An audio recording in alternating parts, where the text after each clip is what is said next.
Bonjour et bienvenue dans ce nouveau meet-up de DevApps, notre rendez-vous de discussion hebdomadaire autour des technologies de développement. Nous sommes aujourd'hui le 8 juin 2022 et nous enregistrons le meet-up numéro 2022.18, donc version 18. Et aujourd'hui, on a un invité, en la personne d'Olivier Zaradny, et que Adrien va nous présenter par après, puisque c'est lui qui a eu l'opportunité de discuter avec pour le sujet dont il va nous parler. Et vous l'avez probablement déjà vu sur la petite vidéo, la petite présentation, puisque vous nous regardez soit en live, soit à distance, et donc vous avez forcément vu cette petite vidéo ou cette petite image avant d'arriver. Mais avant ça, on va commencer par quelques actualités.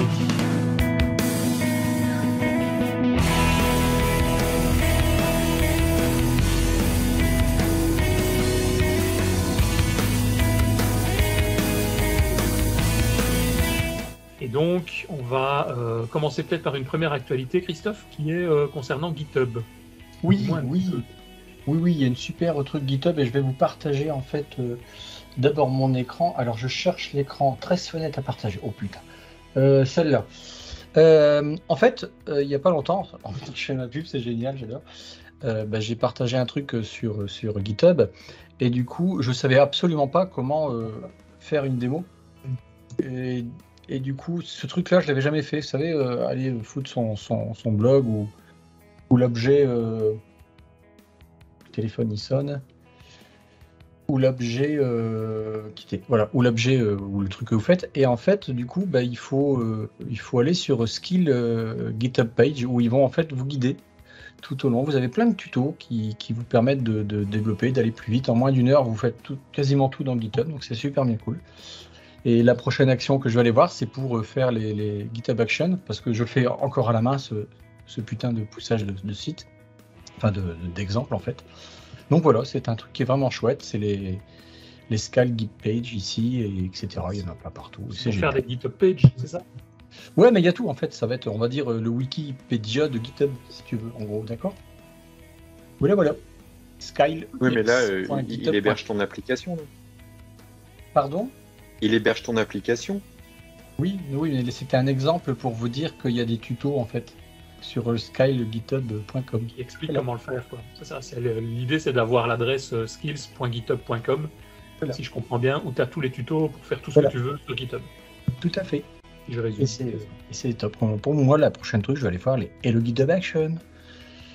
Parce que j'en ai marre de le faire à la main, mon site. Voilà, monsieur. C'est la rubrique learning, quoi. C'est ça. Ça va.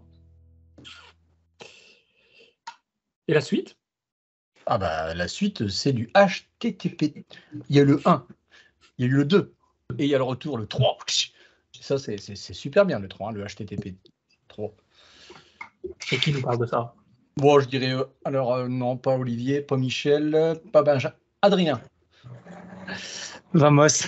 Donc effectivement, il y a eu une annonce, il y a eu un petit tweet qui est passé avec l'apparition du RFC 91.14, enfin 91.14 pour nos amis français, qui nous parle de l'HTTP 3. Dedans, on peut voir qu'ils ont revu le protocole et dans le protocole maintenant, ils ont rajouté un protocole qui s'appelle le QUIC, QUIC, pardon, et qui possède pas mal de caractéristiques pour un transport HTTP qui est un peu plus rapide. Ils veulent avoir un contrôle des flux plus intéressant et surtout, je pense que c'est aussi l'établissement de connexion à faible latence pour accélérer encore plus le chargement des pages. La RFC fait plus de 4 km de long comme on a l'habitude de les entendre. Donc j'attendrai peut-être qu'il y ait un article qui paraît sur Internet avec des gens qui auront le bonheur de lire ça et qui nous partageront en tout cas cette partie-là. Mais je ne vais pas m'arrêter à ça. Par contre, ce qui est assez intéressant, c'est que, et ça c'est ce qu'on parlait en off, il y a eu pas mal de nouveautés au niveau des performances dans .NET MAUI, et je crois que Denis a fait le tour de ces nouveautés. Ouais, le tour, c'est un grand mot, mais effectivement, j'ai regardé un petit peu. Il nous en a parlé, donc... Voilà, c'est ça, voilà. Non, si on reprend effectivement par rapport à .NET MAUI, je pense qu'on va en parler chaque semaine. Donc, juste pour résumer, .NET MAUI, c'est donc le Multiplatform App UI de Microsoft qui va permettre donc d'unifier tout ce qui est API, Android, iOS, macOS, donc tout ce qui est développement et Windows évidemment tout ce que le développement que Microsoft propose actuellement, en une seule API, une seule manière de développer. Et donc, ça permet ainsi d'écrire une application qui fonctionne nativement, ça c'est quand même l'objectif aussi, sur de nombreuses plateformes, on va dire quasiment tout. Et donc, maintenant, Microsoft passe aussi dans une phase d'optimisation. On avait parlé la dernière fois qu'on était en version release 1, donc mise en production. Et donc maintenant, l'idée, c'est d'augmenter un peu les gains. Et donc, il y a une sortie ici où il y a 37 nouveautés, dont principalement des mises à jour sur les gains de productivité que les développeurs espèrent avoir. Et ça doit se faire, toutes ces gains de productivité, ça ne se fera pas au détriment des performances. Du moins, c'est ce qu'annonce Microsoft. Et donc, il y a pour toute une série d'environnements, il y a Xamarin Android, donc sur plateforme Xamarin, où Microsoft donne des estimations de temps de démarrage de 306 millisecondes. Xamarin Forms, on est à 498 millisecondes. Xamarin Forms, 817 millisecondes, etc. Enfin, je ne vais pas les faire tous. Et on a ainsi une liste complète de ces 37 en question mises à jour, modifications.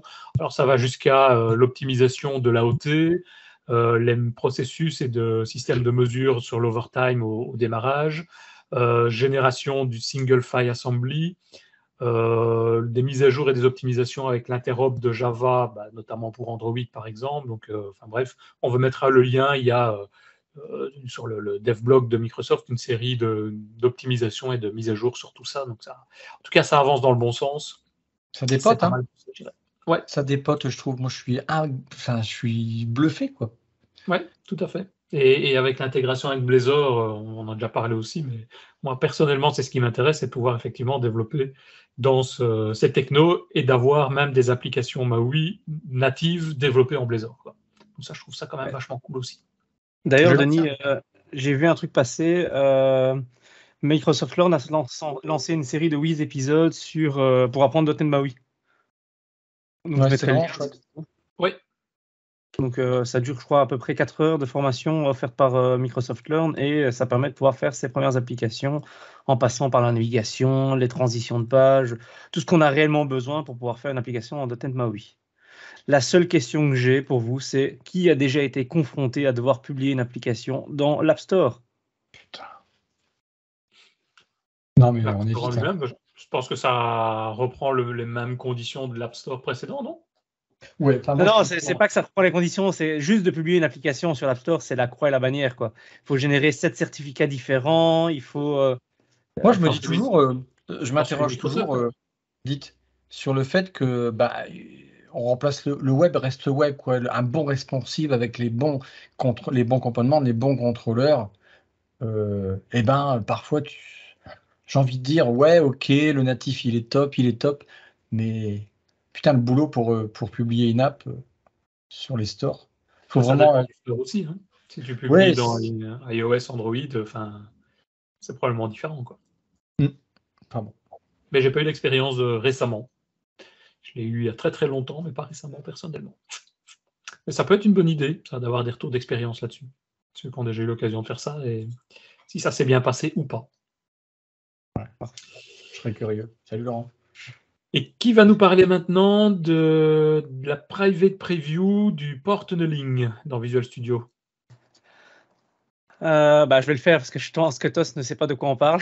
Pas du tout, et puis je m'en fiche. Rien qu'au mot, je m'en fiche. Tu vois? Mais en plus, ça pourrait t'intéresser, parce que tu viens de parler d'un truc. Thomas, tu m'appelles. Et en soi, vous connaissez tous peut-être HTTP. Je sais plus le nom. Non, c'est le truc de tunneling. Je ne sais déjà plus. On a ngrok. Voilà, je vais y arriver. Sorry. Il y a l'équivalent qui a été fait dans Visual Studio. En tout cas, ils ont développé quelque chose d'assez similaire qui est disponible dans la preview 1.1 de la 2022 17.3 pardon, et qui permet de pouvoir faire du port forwarding à travers de l'HTTP. Ce qui est assez cool quand on veut tester, par exemple, une application mobile, alors que son application est en train de tourner la compilation Blazor, par exemple, sur son PC. C'est exactement ce que je t'ai posé comme question il y a 3 semaines, je crois. Et je t'avais répondu ngrok avec un article de mon blog. Et tu m'as dit, à l'heure actuelle, il n'y a rien qui existe, il faut peut-être attendre 15 jours. Je ne pouvais rien dire. C'est dingue. Oui, ça permet de créer une exposition publique via un projet en debug, c'est ça? C'est C'est ça. ça, ouais. Comme ngrok, mais si j'ai bien compris, tu dois d'abord t'enregistrer. Donc, je suppose que du coup, derrière, ça va te donner une adresse. Et tu vas pouvoir ainsi accéder à ta machine dans Ça te Visual permet de faire Studio. des- ouais. dans ton projet Visual Studio. En fait, ça m'intéresse à mort, en fait. Est-ce Bah, que si ça t'as donne pris- des adresses qui restent fixes dans le temps? Ou Mais est-ce ça, qu'à pour chaque le fois moment, que tu ça lances, tu as les nous nouvelles ne parle adresses? pas. Je ne C'est sais que pas. je- Lors de que- l'enregistrement, je ne sais pas. D'après ce que j'ai compris, je pense que c'est pas une adresse IP, mais je pense que tu vas recevoir un sous-nom Une de URL, domaine. ouais. L'URL. Est-ce que l'URL reste fixe? Ça reste Parce que par fixe, exemple, ouais. toi, tu as d'autres solutions, genre Cloudflare qui fournit la même chose, mais en gratuit, ton URL va changer régulièrement. Il faut payer Ouais. pour une URL constante. Pareil pour ngrok, là. Oui, tout Ouais. à fait. Ouais, mais là, si c'est natif à Visual Studio, terminé, quoi. On n'en parle plus, non? Bah, si ton Non, URL mais n'est des pas fois, tu constante, t'en tu sais, sers. quand tu es sur ton téléphone, en fait, il faut que tu tapes une URL, tu vois. Si elle n'est pas constante dans le temps, c'est-à-dire que tous les jours, tu vas changer ton URL sur ton appli mobile pour débugger ou faire tes trucs, là. Parce Et des fois, que tu t'en sers pour enregistrer des webhooks, donc tu es un peu embêté à chaque fois que ça change. C'est Ouais. ça. C'est exactement là-dessus que, que tu fais les testings en général. Ben ouais. Ils n'en parlent pas en tout cas actuellement. Il n'y a aucune notion là-dessus. Et c'est Sayed Ibrahim Assaimi qui en a fait. Donc je vais peut-être le tweeter pour lui poser la question. Ça. Qui sait? Bah, Peut-être qu'il c'était va la nous réponse répondre. pour la semaine prochaine. Ouais, je vais essayer. Ça marche. Moi, j'ai plus rien. Ah si, j'ai encore des trucs, mais avant ça, on a la Minute Tips and Tricks. oui, lancée en par fait, TOS. la dernière fois, j'ai pas pu le faire, j'étais absent ou je sais plus quoi, et en fait, on a reçu beaucoup de courriers parce que les gens réclamaient les tips and tricks que je monte. Donc en français, pour ceux qui sont pas bien anglais, ça veut dire ce chic et type, ce type est chic surtout. Alors, du coup, les petits trucs que j'ai à vous montrer. Alors, vous connaissez peut-être si vous faites un peu de Blazor, enfin forcément vous en faites du Blazor, sinon vous ne seriez pas là. Quand vous mettez plein de trucs de console dans votre JavaScript, le truc est assez grand, Denis? Oui, ça va. Ah, super. C'est Donc, beau, hein. vous pouvez créer des raccourcis moi je ne savais pas, de console.log. Donc vous faites console.log.bind, et puis là vous mettez l'objet console. Et du coup, vous le réutilisez comme ça, mais je trouvais ça super pratique. Donc, si vous mettez C comme ça, je sais pas moi, success, youhou. Donc, vous pourrez du coup utiliser plein de fois comme ça la valeur C de votre console. Donc, ça, moi, j'ai trouvé ça cool. Voilà. Et on va tester F12. Enfin, pardon. Play again. Console, elle est où? Elle est où? Elle est où? Voilà, test et succès, vous l'avez. Non, c'est l'ancien, ça j'avais fait des essais. Qu'est-ce qui va pas? Bon, tout doit bien aller, en fait, play. Et j'ai plus mon bouton play en haut à gauche. Bon, bref, ça c'est un truc qui est pas mal, mais il manque un truc, sérieux. Refresh. Attendez. Hop. Ça, on s'en fout. Et voilà, succès, c'est cool, d'accord? Donc ça, c'est un truc qui est pas mal. Ensuite, une petite astuce que j'ai trouvé ça bien, oh non, j'ai enlevé les CSS. Quand vous faites un input, par exemple, type number, hop, je suis sur égal number, et que vous avez un min, par exemple, 1 et un min, je sais pas moi, 5, par exemple, avec un petit égal, un max plutôt, pardon, merci. Égal, on n'est pas forcément obligé de mettre ça, mais en fait. Eh bien, finalement, quand vous faites play ici, bah, vous allez avoir votre petit truc, etc., forcément. Et on peut mettre une valeur, je sais pas moi, on peut même mettre 15 si on a envie. En fait, un petit truc CSS que je ne connaissais pas, c'est le inRange. Alors, si vous mettez par exemple input et que vous mettez par exemple border 2 pixels en solide rouge, voilà, bah vous voyez, vous l'avez rouge à gauche, d'accord? Mais ici, vous pouvez dire inRange. Quand on est dans la bonne valeur, eh ben, ça sera la valeur rouge, d'accord? Et il existe aussi il faut vous en douter, le out of range.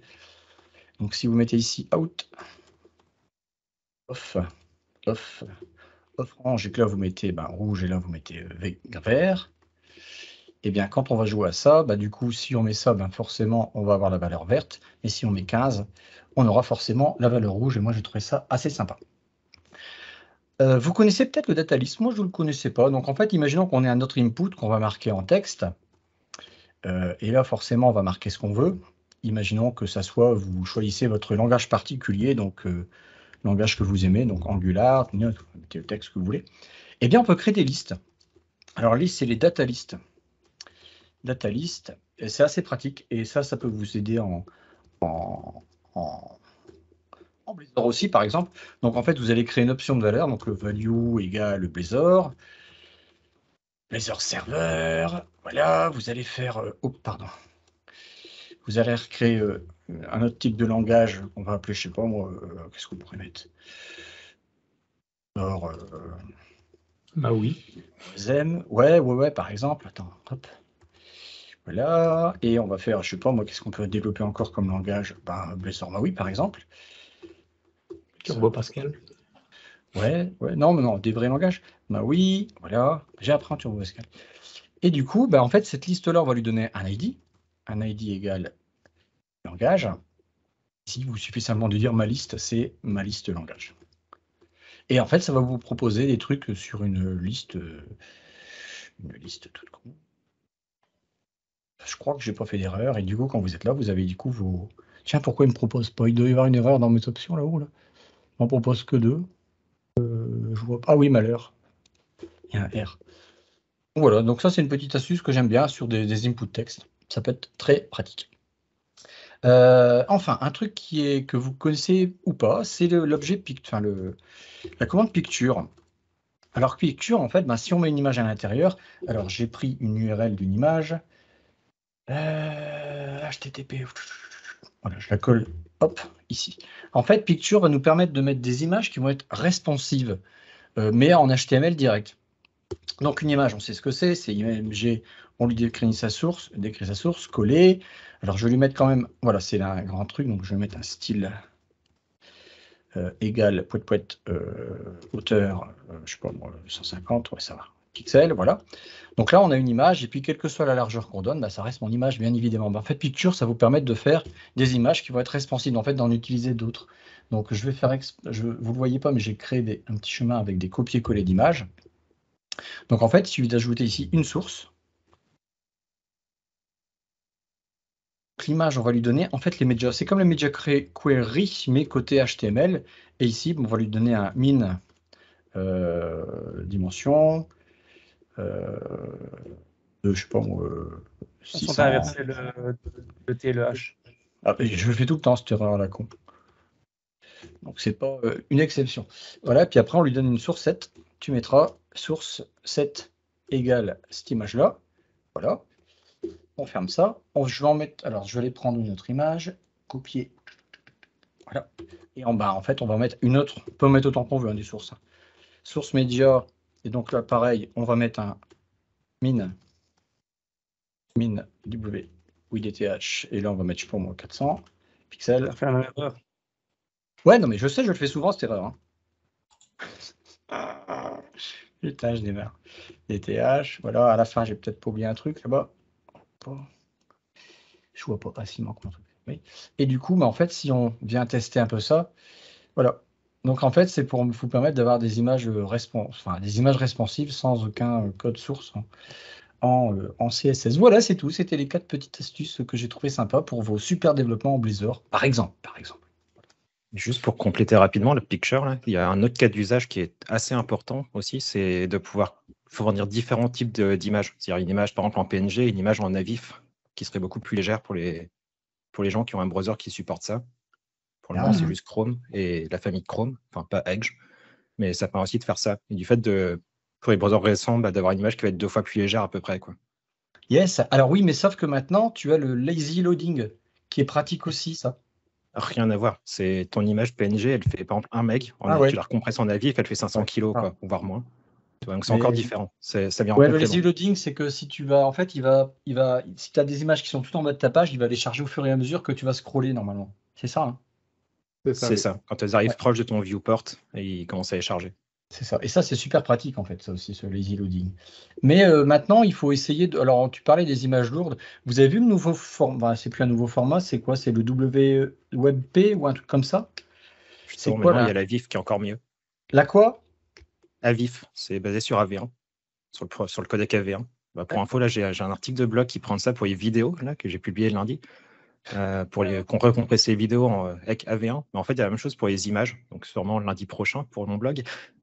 Mais je pourrais aussi gagner de diviser après. Pour les images un peu grosses, tu peux diviser par 2 à peu près la taille. Pour les vidéos, c'est à peu près le gain qu'on a aussi, sans perte de qualité. Pour les petites images, le gain est vraiment minime, voire non existant, pour quand les images font 30 jusqu'à 30 kilos à peu près. Mais c'est quand même c'est intéressant. Et donc, l'élément picture permet de faire ça, quoi.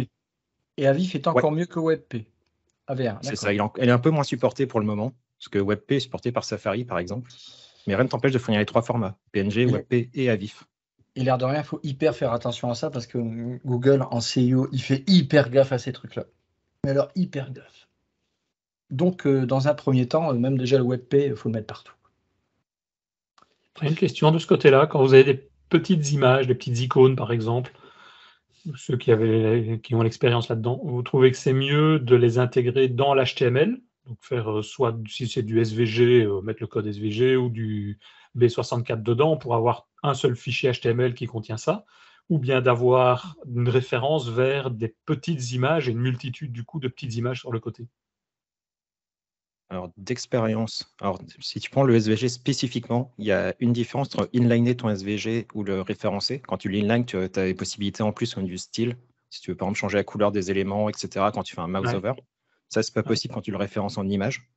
C'est pour ça que des systèmes genre FontAwesome ou autres incluent leur SVG via un script JS, en fait, pour pouvoir l'inliner et pouvoir faire des modifs.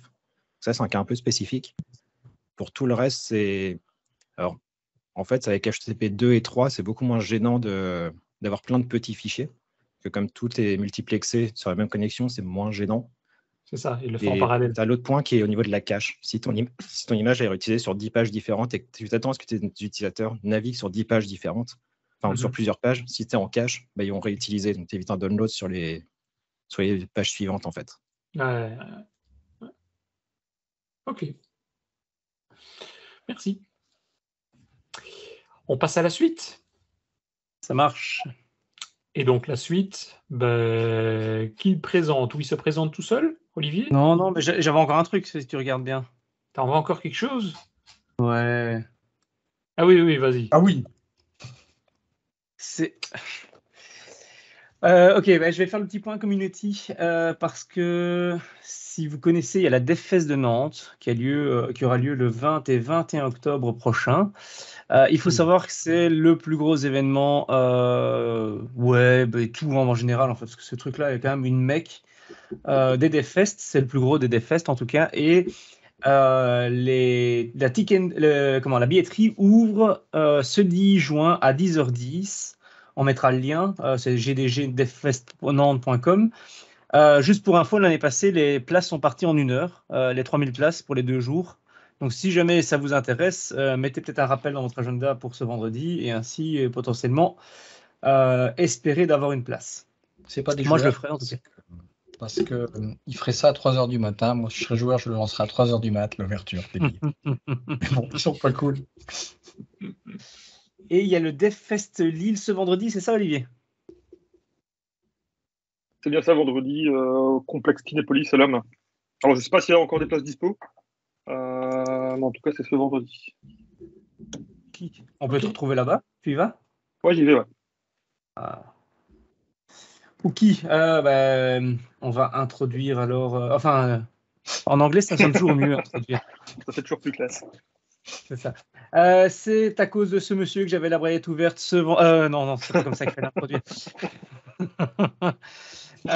Non, en fait, Olivier, c'est un gars qu'on a rencontré dans les communautés, comme ça, tranquille. Il est venu manger une fois avec nous. On l'a rencontré au MTG Summit. Il a une idée innovante, c'est un peu de vouloir standardiser les communautés. Et il s'est lancé dans un projet fou où j'essaie de l'accompagner, mais il va tellement vite que j'ai du mal à le suivre. De créer une association. Donc, il a créé l'association, je crois que c'est 1901 chez vous, 1904, je ne sais plus c'est quoi le terme. Ça. 1901, c'est tout à fait ça. C'est ça. Et donc, sur base de ça, on s'était dit du DevApps, t'es le bienvenu. Et il a pris la balle au bon. Il a vu qu'il y avait un sujet d'actualité très chaud où on en avait même parlé la semaine passée. c'est les Microsoft Azure, les Container Apps. Est-ce que je ne C'est ça. m'abuse, c'est bien ça? C'est bien ça. Et donc, la scène est à toi. Merci beaucoup. D'abord, bonjour tout le monde. Donc moi, je suis là pour vous parler du coup des containers apps. Et pourquoi je parle de chaînon manquant? Quand on regarde ce qui existe actuellement dans Azure pour s'amuser un peu avec du container, on a de l'Azure Function. On va avoir de container instance. Donc il nous finalement met à disposition un simple pod. Et après, tout de suite, qu'est-ce qu'on a derrière? Ça va être de la caisse avec du Kubernetes. Et en fait, entre les deux, il n'y a pas grand-chose. Si on part sur du Kubernetes, ça veut dire gérer l'infra, ça veut dire gérer un peu toute la configuration finalement Kubernetes. Et entre les deux, il n'y a rien. C'est pour ça que je vais vous parler de Azure Container Instance. Est-ce que je peux vous partager un slide? Vas-y. Je fais un slide pour le coup. Fais-toi plaisir. Hop.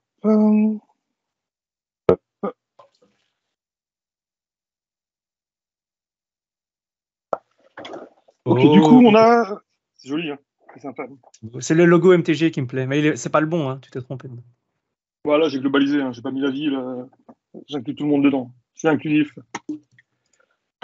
Et du coup, donc je reviens en arrière. Je vais vous parler d'Azure Container Apps. En fait, c'est une annonce qui a été faite pendant la build il y a quelques semaines.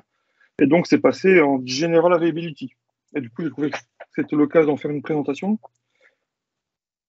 Azure Container Apps, finalement, c'est quoi? C'est le déploiement d'applications conteneurisées, de type microservices, etc., où on n'aura pas finalement à se préoccuper de l'infrastructure. Donc, on n'a pas à gérer la partie Kubernetes, etc. Et du coup, ça permet de faire le focus sur les apps, vraiment sur les apps, le code, et pas sur l'infrastructure, en fait. Et du coup, au niveau productivité, on va y gagner quand même pas mal de temps. Et qu'est-ce qu'on a derrière, finalement, Azure Container Apps? En fait, c'est pas mal de briques qui sont open source. On va avoir du Kubernetes. Donc ça, vous connaissez, j'en parle pas, c'est tout ce qui va être toute la gestion des conteneurs. Par contre, le truc, c'est qu'on n'aura pas accès aux API. Du coup, on ne pourra pas faire de kubectl, ça ne sera pas à nous de gérer finalement l'orchestrateur. On va avoir du Linux Container. Alors, quand je parle de Linux Container, j'en parle parce qu'il n'y a pas de... Si on peut faire des images Windows, enfin des containers Windows, par contre, ça, on ne va pas le faire. On va avoir du KEDA. Alors, KEDA, c'est quoi? C'est du Kubernetes Event Driven Autoscaling. Alors, j'ai un truc sur le côté. Hop. Je mets ça là. Hop. Alors, KEDA, en fait, ça va faire quoi? Ça va nous mettre à disposition des scalers. En fait, les scalers vont faire quoi? C'est sur base de... typiquement, si on prend des queues ou des blob storage dans Azure, ça va permettre de... si on a des fichiers qui arrivent et en masse, on va pouvoir automatiquement scaler, en fait... scale out, pardon. Donc, augmenter le nombre de conteneurs. On va voir quoi encore derrière. Excusez-moi, 2 minutes. Quelqu'un connaissait KEDA? C'est bon, je suis là, c'est le chien qui est rentré. Il gueule à la porte. Hop. Ensuite, je vais revenir sur mon slide. Donc, on va avoir du Envoy. Hop. Envoy, c'est un proxy en fait qui a été développé par l'équipe de Lyft. Et ça fait partie aussi de la Cloud Native Compute Foundation. C'est la brique open source en fait derrière le Ingress. Et on va finir par la partie Dapper. La partie Dapper, c'est full. Comment dire? Il y a le full support de Dapper dans Azure Container Apps. Et en fait, c'est lui, si on l'utilise, c'est lui qui va se charger finalement de toute la plomberie. Je vais aller sur le site. Qu'est-ce qu'il va nous mettre à disposition?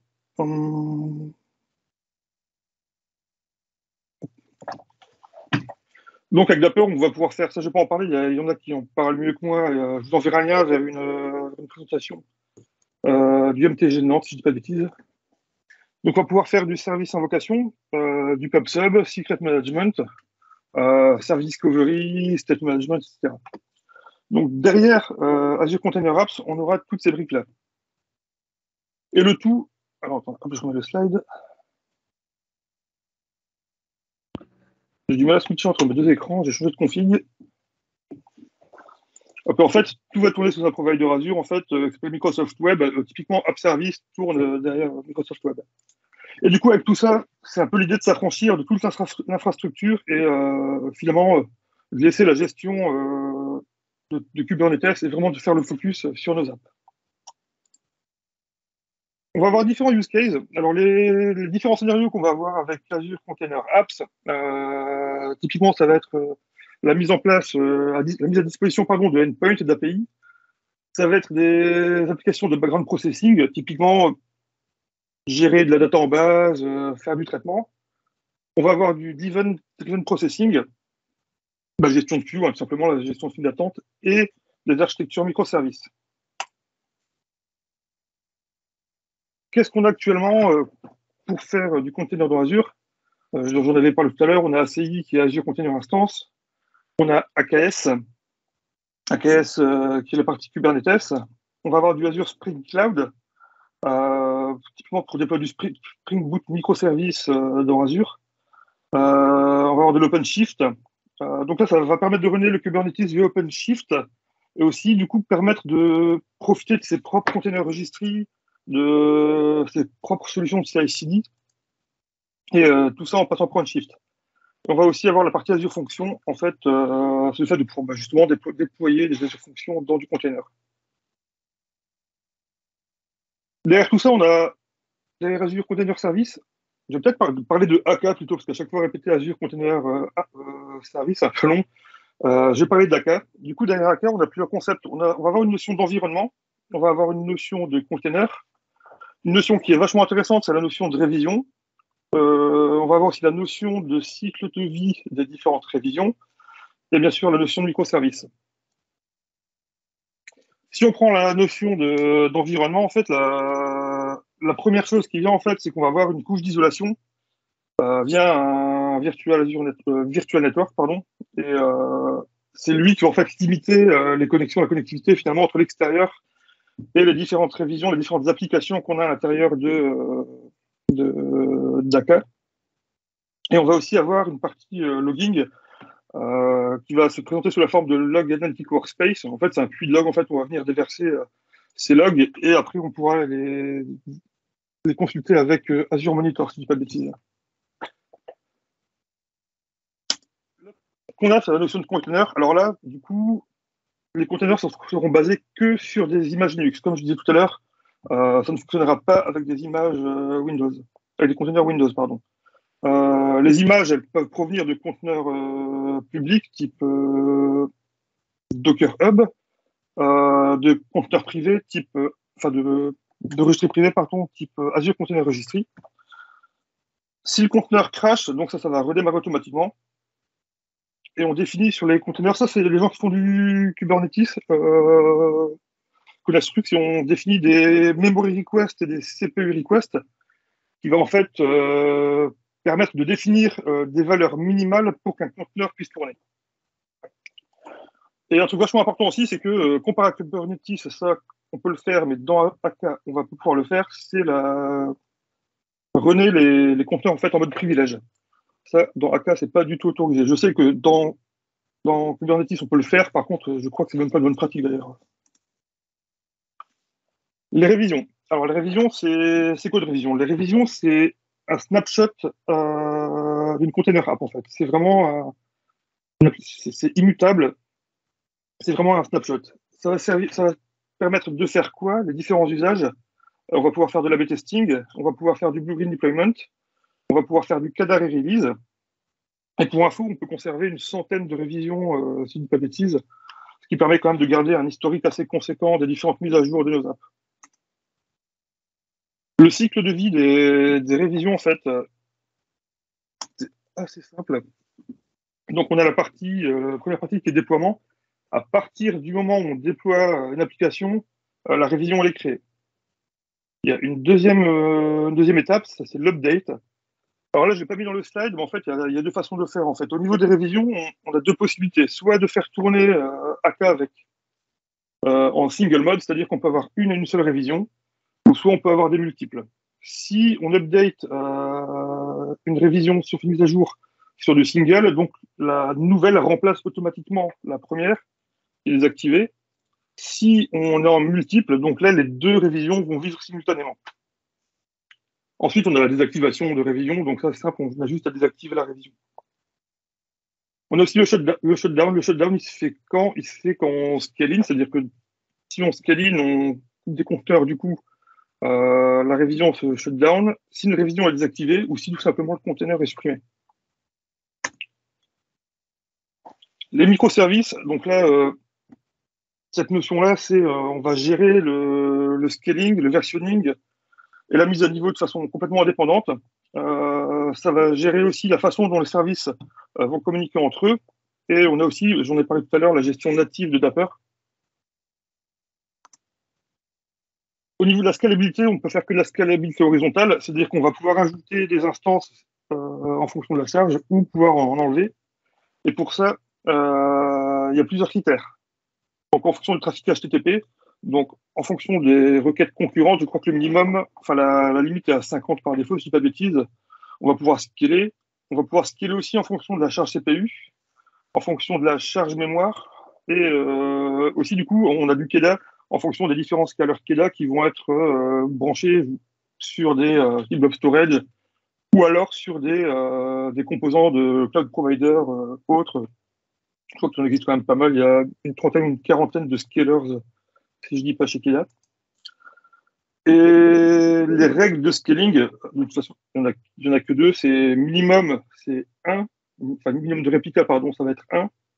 Bizarrement, avec KEDA, on peut scaling à 0. C'est bizarre. Et on va avoir un max de, je crois que sur la dernière version, je crois que c'est 25 réplicas max. Pour pouvoir gérer un peu, gérer et déployer AK, on a plusieurs outils, enfin que vous connaissez déjà tous, je suppose. On a l'Azure Portal, on a Pulumi. Alors Pulumi, j'ai pas regardé, c'est un outil d'infra as code. Je sais qu'on peut l'utiliser, par contre, j'ai pas encore regardé à quoi ça ressemblait.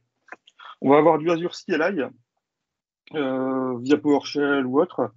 On va avoir de l'ARM aussi, et on pourra faire aussi du bicep. Dans la partie container app, en fait, on va pouvoir gérer aussi les secrets. On aura une notion de secret. Les secrets seront par contre scopés au container app, à l'application. Et en fait, ça sera scopé à l'application. Et en fait, on pourra les changer ou changer de valeur ou les resetter juste quand une nouvelle révision est déployée ou s'il y a une restart de révision. Un truc qui est vachement cool, c'est le déploiement continu. En plus des pipelines classiques qu'on utilise déjà dans Azure DevOps, on a la possibilité d'utiliser GitHub Action. Et, là, ça se passe de façon assez simple en fait. On a notre repository .base code dans GitHub. On vient faire une mise à jour de code, on commit. Il y a GitHub Action qui va prendre la branche qui a été sélectionnée, qui va builder le conteneur. Automatiquement, ça va nous créer une nouvelle révision dans Azure Container Apps. Pour le monitoring, on va avoir du Log Analytic Workspace. Donc ça, on en a parlé aussi tout à l'heure, en fait, avec Azure Monitor. On pourra voir tous les logs qu'on a déversés dans notre flux de log. On a aussi la possibilité d'utiliser Application Insight. Concernant l'accès réseau, alors, comment on accède à ces applications qui sont finalement exécutées dans Azure Container Apps? En fait, on va tout simplement passer par un contrôleur ingress, c'est le cas aussi avec AKS, avec lequel on va autoriser ou non l'accès aux applications qui se situent dans Azure Container Apps. On a le support des terminaisons TLS. Donc derrière, c'est du Envoy, et par défaut, on a du TLS 1.2. On a le support de HTTP2, alors pas encore 3 comme disait Toz tout à l'heure. Et on va exposer sur HTTP, HTTPS, sachant que par défaut, si les deux ports sont ouverts, on est en 2022, il va forcément passer par défaut, il redirige vers le port 443, vers le HTTPS. Comment l'accès aux applications se fait? En fait, on a deux possibilités. On a possibilité via l'extérieur, en fait via ASQDN. Donc, si AppName, Unity Identifier, la région et Azure Container Apps 3.io. Et en interne, pour que les différentes container apps puisse communiquer. Donc c'est le même FQDN en fait, sauf qu'on rajoute le internal en fait après la. Et donc quand on est en internal, ça on ne pourra pas taper de l'extérieur. Et la dernière chose qu'on peut faire aussi, c'est grâce à Ingress, faire du traffic splitting. C'est-à-dire quand on récupère la request, il y a une config qui est faite au niveau d'Ingress. On va mettre des poids finalement sur les différentes révisions. Et c'est Ingress qui va gérer en fait en fonction du poids comment rediriger le trafic sur container app 1 ou container app 2.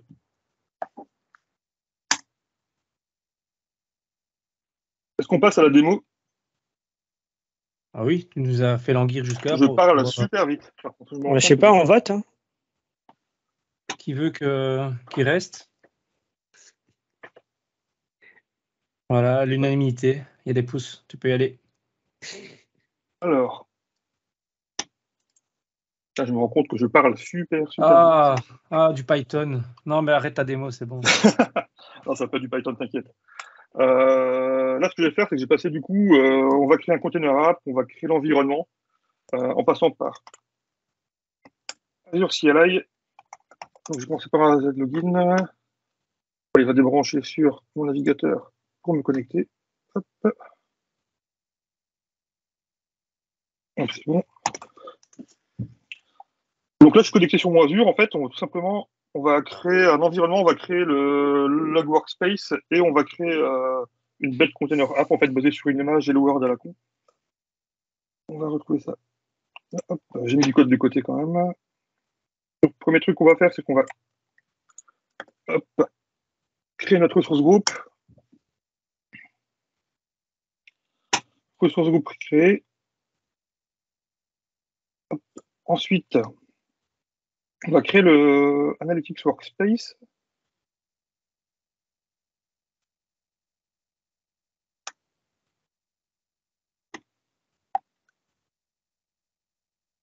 Ça va aller relativement vite. Je vais juste vérifier que je n'ai pas changé d'ID. L'Analytics Workspace.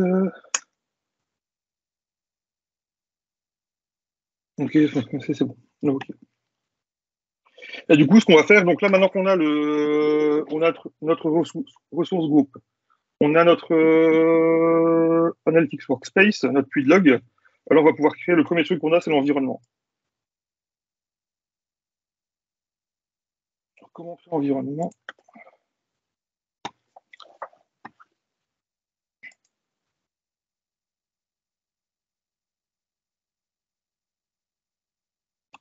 Ça prend un tout petit peu de temps. J'aurais dû embaucher un ménestrel ou un troubadour pour faire des claquettes.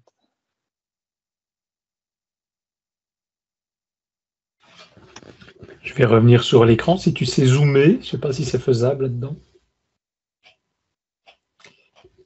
Je suis toujours avec ma même question. Normalement, un contrôle roulette, ça te permet de zoomer. C'est mieux pour vous? Ouais. Pour Denis, c'est pas encore assez. Pensez à ceux qui regardent la vidéo YouTube sur leur téléphone. Hein? Ils me disent merci. Les gens lapidés, ça. Donc là, c'est bon, on a notre environnement qui est créé. Maintenant, ce qu'on va pouvoir créer, c'est la fameuse container app.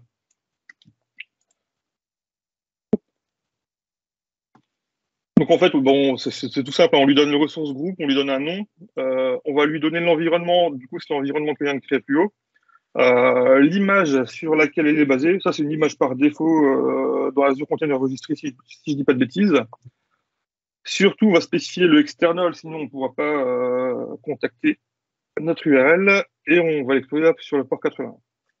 Donc là, il est en train de nous créer. Voilà, hop, il nous l'a exécuté, nous l'a créé. Du coup, maintenant, si on clique sur le lien, on a notre Azure Container App. Donc, comment ça se présente côté portail?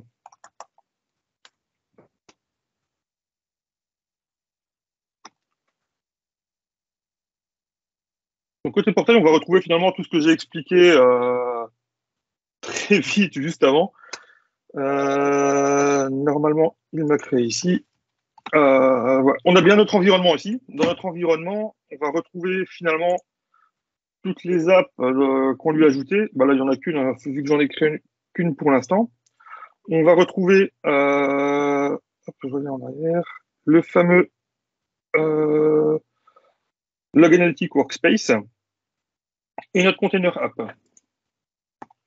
Notre container app, ce que je disais tout à l'heure, c'est on a des secrets qui sont scopés, là j'en ai pas un, mais qui sont scopés finalement juste au niveau de l'application. On a la partie ingress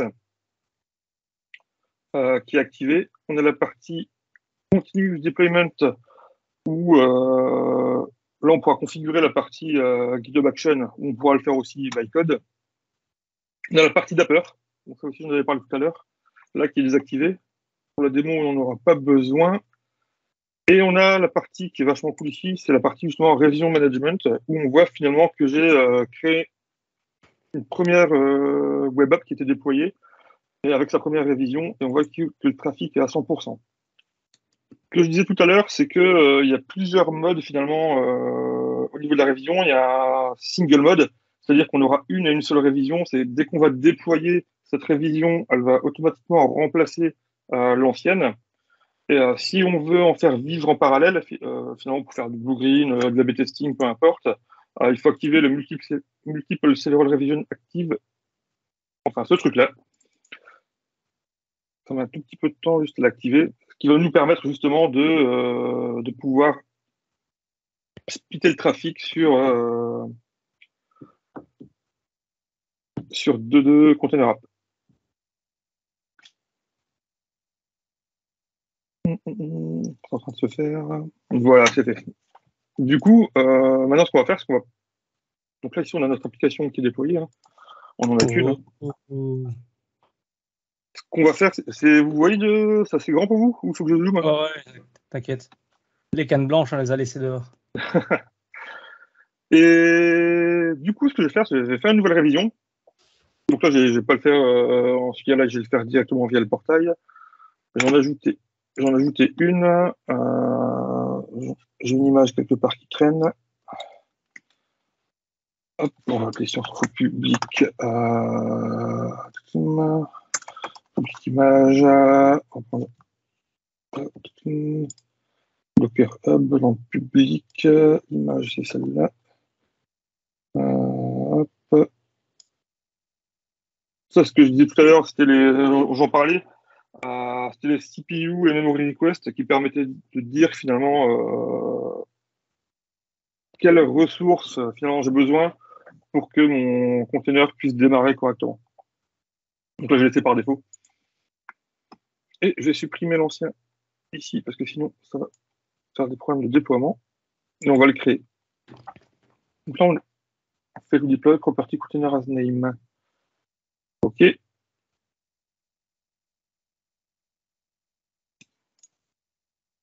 J'ai oublié un truc ou Faites une révision, l'effet démo. On va faire add.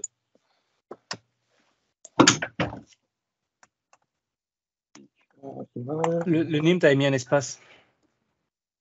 Le name ici?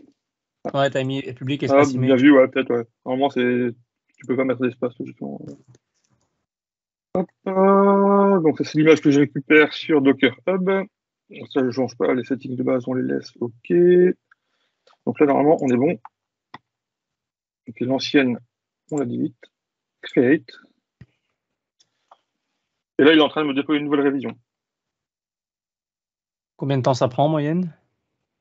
Ça va relativement vite, voilà ça c'est fait. Non c'est pas fait. Non ça va vite, c'est quelques dizaines de secondes. Après, ça dépend. Là, je suis seulement en train de m'amuser un peu avec des grosses images. Je n'ai pas encore testé. Mais sur des petites images, ça va encore. Quoi. Est-ce que le prix change par rapport à la ressource que tu as besoin? Est-ce que j'ai vu que tu pouvais aller d'un pourcentage du CPU ou de la... C'est en fonction de ce que tu consommes, en fait. Okay, donc voilà, là, les déployés, c'est bon. Ah ouais, clairement. Ouais. Et du coup, là, on en a deux.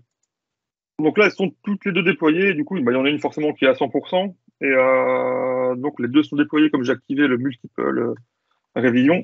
Et par contre, ici, on va mettre en 50-50. Les images, c'est quasiment les mêmes. Les images que j'ai déployées, c'est juste le layout qui change un peu pour voir la différence. Hop. Et on va save ici.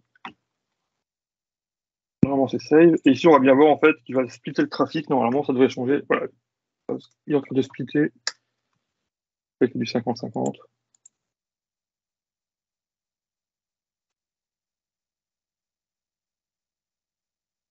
Donc ça fonctionne bien. Donc je vais arrêter ma démo ici parce que je voulais partir sur du GitHub Action. Je peux essayer de le faire, mais j'ai un souci avec ma souscription, je crois, il y a un truc qui déconne. Tu seras obligé de revenir pour le montrer alors. Ouais, non, pas de souci, ouais, parce que j'ai un problème, je vois pas ce que je pourrais essayer de le faire, mais c'est pas grand chose si on reprend le. Normalement, j'ai tout préparé.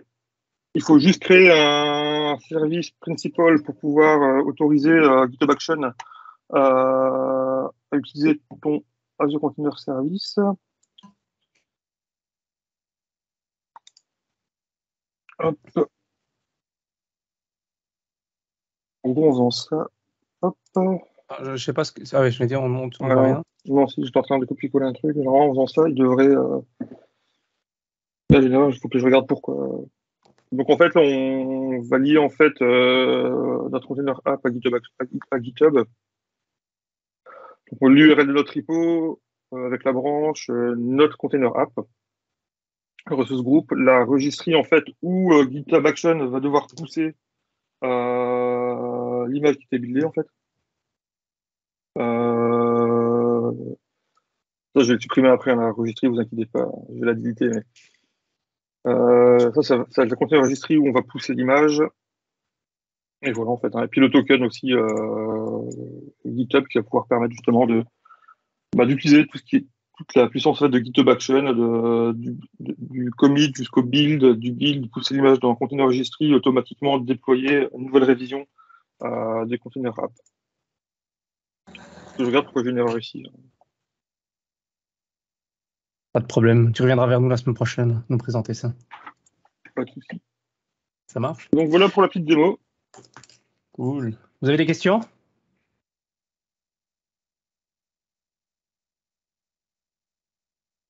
Michel? Non? T'as testé la partie intégration avec Dapper? Les Non, pas services encore. et le service Discovery? Non, c'est justement ce que je voudrais faire dans peut-être une prochaine presse. C'est vraiment un truc que j'ai envie d'utiliser. Et ouais, non, c'est vraiment un truc qui est cool, quoi. On peut pas, j'ai regardé il y a pas longtemps, on peut pas choisir le type de VM ou de CPU. On est obligé de mettre des limites aussi, je crois. Tu dois mettre tes limites. Ouais, et en plus, je crois si que tu mets pas de limite, il peut pas deviner. Non, il peut pas deviner, et en plus, les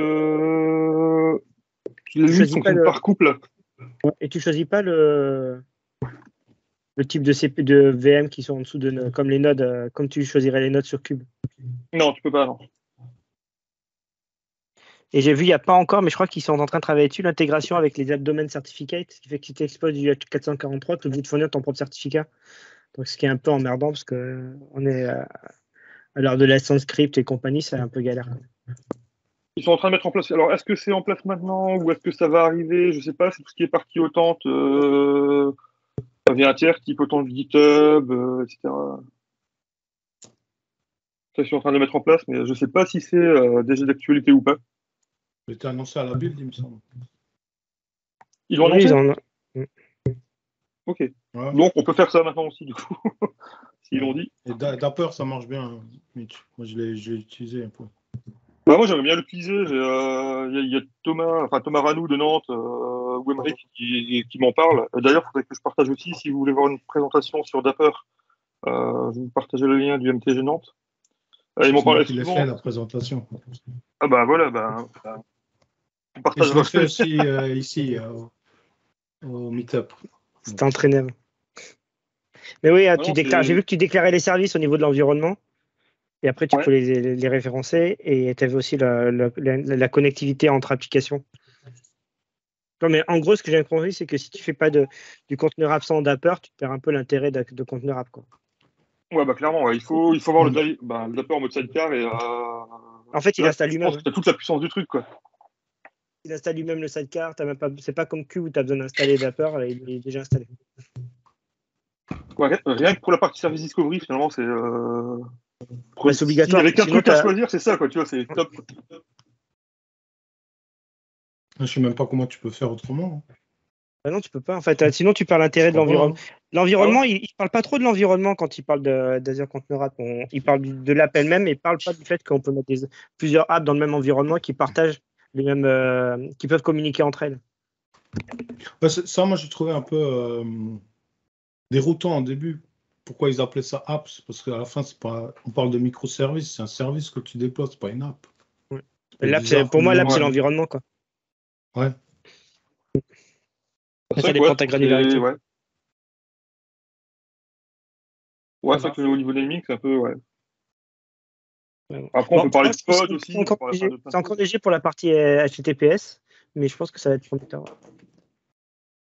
Moi, je trouve que c'est sympa. Je te dis, c'est pour ça que j'appelle ça le chaînon manquant, parce que finalement, alors j'exagère volontairement, mais entre Azure Container Instance, où finalement on met à disposition un seul pod pour une application qui n'est pas très complexe, ou si toi tu vas aller un peu plus loin, tu n'avais pas le choix, d'aller sur du Kubernetes, etc. Et si tu connais pas grand-chose, parce que c'est de la config, c'est Kubernetes, si tu veux faire un truc bien, l'air de rien, c'est quand même relativement complexe. Et en fait, tu n'as rien entre les deux. Et ça, je trouve vraiment que ça peut. Perso, moi, j'aime bien, quoi. Et je te dis, ça te permet de faire le focus sur le code et toute la partie gestion Kubernetes, entre guillemets, t'as pas à t'en soucier, quoi. C'est vraiment pour moi l'intérêt du truc, quoi. Parfait. Messieurs, si vous avez d'autres questions, on peut le faire en off. Sinon, je vais libérer tous ces gens qui sont venus.